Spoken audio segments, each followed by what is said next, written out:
इस बात में जब पूरी दुनिया उलझी हुई है कि ईरान के राष्ट्रपति के साथ क्या हुआ, बड़ी खबर यह कि इब्राहिम रईसी को आज अंतिम विदाई दी जाने वाली है। ईरान के तबरीज में रईसी को अंतिम विदाई दी जाएगी।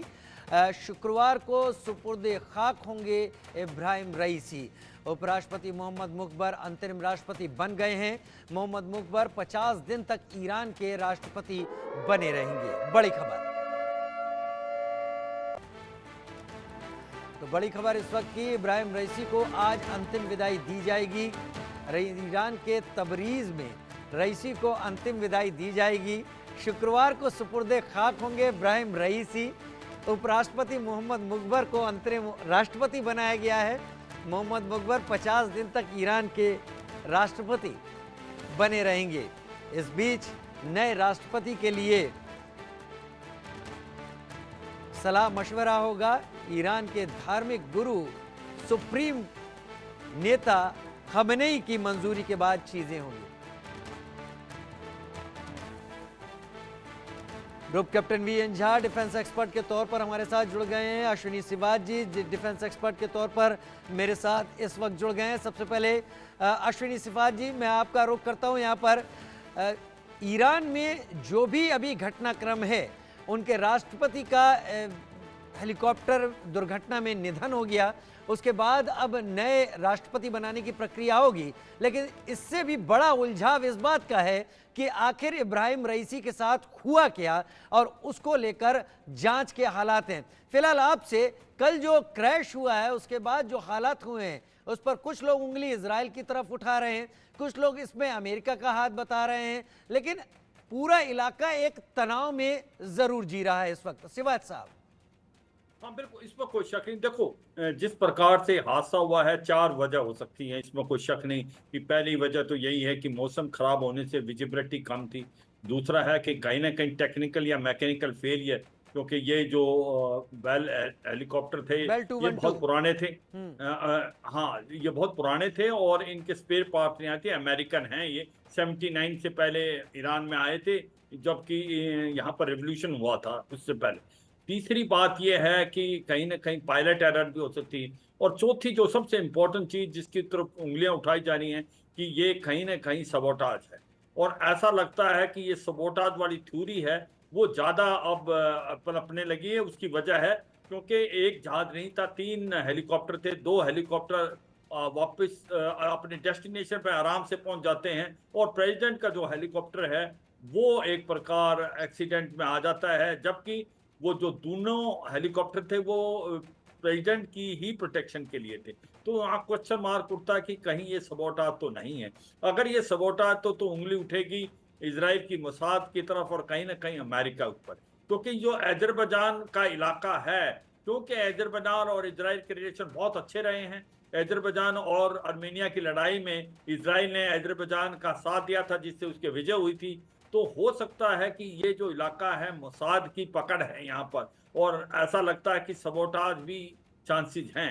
एक और थ्योरी है जो बहुत इंपॉर्टेंट है कि कहीं ना कहीं इंटरनल डिसेंट भी बहुत ज्यादा था ईरान इब्राहिम रईसी के अगेंस्ट, क्योंकि उनकी इकोनॉमी काफी खराब कर रही थी। और जो एक बार हिजाब प्रोटेस्ट हुआ था उसमें भी काफी ह्यूमन राइट वायलेशन हुई थी। ईरान जो है उनकी करेंसी वो भी डॉलर के मुकाबले काफी गिर गई। और पहले भी आपको पता है रिलीजियस मूवमेंट जो हुई थी जहां पर ये जुडिशरी में थे, तो उन्होंने काफी पॉलिटिकल एग्जीक्यूशन कराई थी। तो वो भी एक थ्योरी है कि न कहीं ये इंटरनल डिसेंट के कारण कहीं ये अंदर से ही तो कुछ सबोटाज नहीं हुआ। बट ओवरऑल ये कुछ भी कहना मुश्किल है जब तक इसकी इन्वेस्टिगेशन ना हो प्रॉपर, जिसको ईरान अब करने वाला है।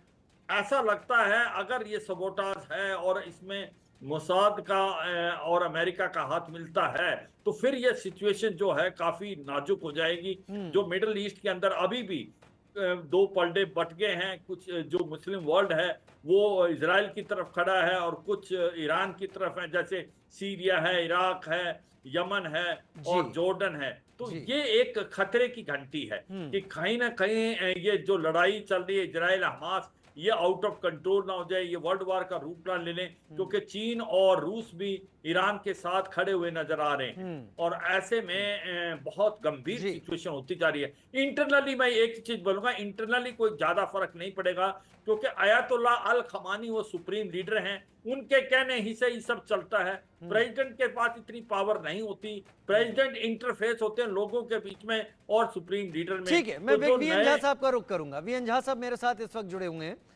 ग्रुप कैप्टन वीएन झा, 3 हेलीकॉप्टरों का काफिला जो प्रेसिडेंट के साथ चल रहा था, ये 2 हेलीकॉप्टर वापस लौट के आ गए, जैसा कि अभी सिवाज साहब ने कहा।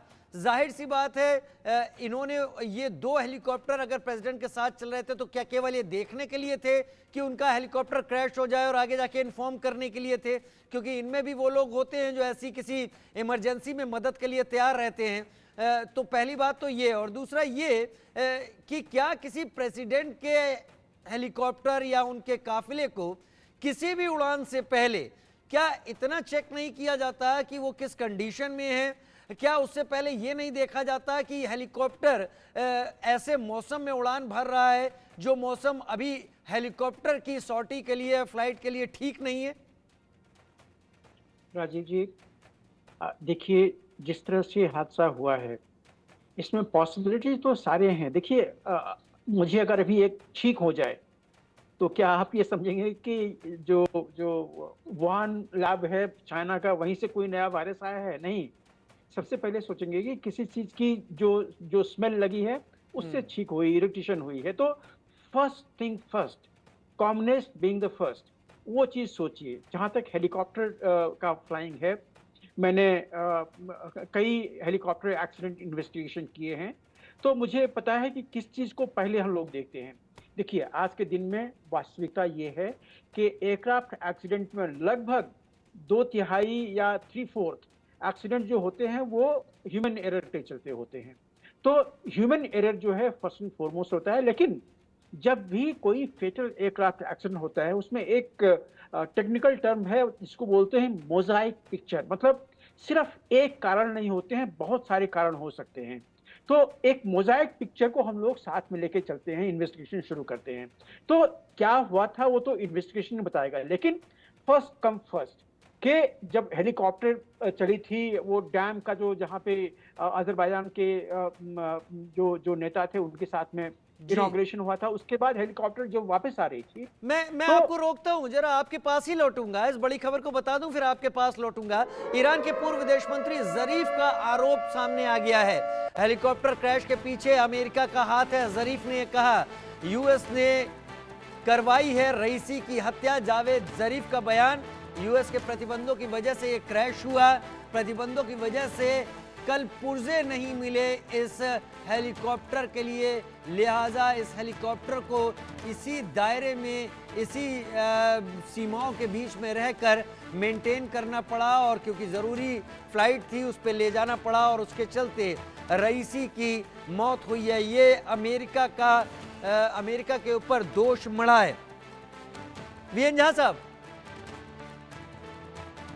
क्योंकि या तो मैं आता हूं आपके पास, क्योंकि ईरान को अमेरिका पर शक क्यों है ये भी बातें यहां पर साफ कर दे। ईरानी नीतियों से अरब में अमेरिका की स्थिति कमजोर होती दिखाई पड़ रही थी। सीरिया, इराक में ईरानी मिलिटेंट के यूएस बेस पर हमले, लाल सागर में यूएस इजराइल के जहाज पर हूती के टारगेट, सऊदी अरब ईरान के रिश्तों में सुधार से अमेरिका को चुनौती मिलती दिख रही थी। लिहाजा अमेरिका इस तरीके से ईरान के सामने आ खड़ा हुआ, प्रतिबंधों के दायरे में ईरान को कैद करके रख दिया और ईरान अगर इस हेलीकॉप्टर के कलपुर्जों में सुधार करके उसको बेहतर रख पाता तो शायद आज राष्ट्रपति इब्राहिम रईसी जीवित होते। वीएन झा साहब, इन बड़ी खबरों को देखते हुए कि अब यूएस पर आरोप लगाया गया है, यूएस को जिम्मेदार बताया गया है, आप अपना जवाब पूरा करें। देखिए मैं इसे नहीं मानता। सवाल उठता है क्या हेलीकॉप्टर एयरवर्दी था, फ्लाइंग के लिए फिट था? तो ऑब्वियसली फिट था, तभी तो हेलीकॉप्टर वहां से प्रेसिडेंट को लेकर चला गया था। और इस इंटरेज में 3 हेलीकॉप्टर साथ साथ गए थे। तो अगर मान लीजिए किसी हेलीकॉप्टर के ऊपर में शक होता कि इसकी मेंटेनेंस ठीक से नहीं हो पा रही या कोई कलपुर्जे इसके जो हैं वो ढीले हैं या वो रब आउट हो गए हैं या खराब हो गए हैं, तो वो हेलीकॉप्टर नहीं जाता। प्रेसिडेंट को लेके कोई ऐसा अनफिट हेलीकॉप्टर कभी भी नहीं जाता है। दूसरी, अगर थोड़ा सा भी शक होता है तो वो हेलीकॉप्टर चेंज हो जाता है। मैं मानता हूं बेल हेलीकॉप्टर जी ये बहुत पुरानी हेलीकॉप्टर है, 212 इसको कहा जाता है हम लोग को जनरल टर्म में। एक ही इंजन इसमें है, तो इसीलिए अगर इंजन अगर खराब हो जाए तो मुश्किल होती है, लेकिन ईरान के पास वही हेलीकॉप्टर है। तो ये चीज आप याद रखिए, जो मैं आपको पहले कह रहा था कि फर्स्ट कम फर्स्ट, जो पहली जो चीज होती है आप उसकी सोचिए। हेलीकॉप्टर, तीनों हेलीकॉप्टर चले थे, उसमें से एक हेलीकॉप्टर जो है वो वेदर में फंस गया, लगता है वेदर में फंस गया, क्योंकि जिस तरह से हमने वहां पे उस समय में दोपहर के आसपास में ये एक्सीडेंट हुआ है, उस समय में विजिबिलिटी जो थी वो थोड़ी सी लूज थी, बारिश हो रही थी। विजिबिलिटी कितना था इन टर्म्स ऑफ किलोमीटर ये हमें पता नहीं, लेकिन विजिबिलिटी पायलट के एक्सेप्टेबल स्टैंडर्ड से हुआ होगा तभी वो लोग चले हैं। लेकिन याद कीजिए विपिन रावत जी के हेलीकॉप्टर हादसा जो कि ऊटी जाते समय में हुआ था, लोगों ने कहा था कि अभी जो विजिबिलिटी है एन रूट खराब है, फिर भी वो हेलीकॉप्टर गई। तो ऐसी चीजें होती हैं जब आप वीआईपी हेलीकॉप्टर लेके चलते हैं, जब वीआईपी ऑन बोर्ड होते हैं, तो आप कम से कम उस जो टूर होती है उसको चेंज होने के लिए देना चाहते हैं। आपका पहला एम होता है कि हम इस टारगेट को मीट करें। अगर कहीं पे मार्जिनल विजिबिलिटी भी होती है तो आप समझते हैं कि शायद हम इसको झेल पाएंगे। तो पहली जो सवाल उठती है कि विजिबिलिटी खराब थी, बारिश हो रही थी, हो सकता है कि जैसा लगता है, हमें देखने में लगता है कि विजिबिलिटी के चलते आगे का जो टेरेन था पायलट को नहीं देखा है, क्योंकि जिस तरह से हेलीकॉप्टर जाके टकराई है एक अपस्लोप से जाके टकराई है। तो इसके जो पहला कारण है वो ये कि उनको विजिबिलिटी खराब थी, वो जाके टकरा गए।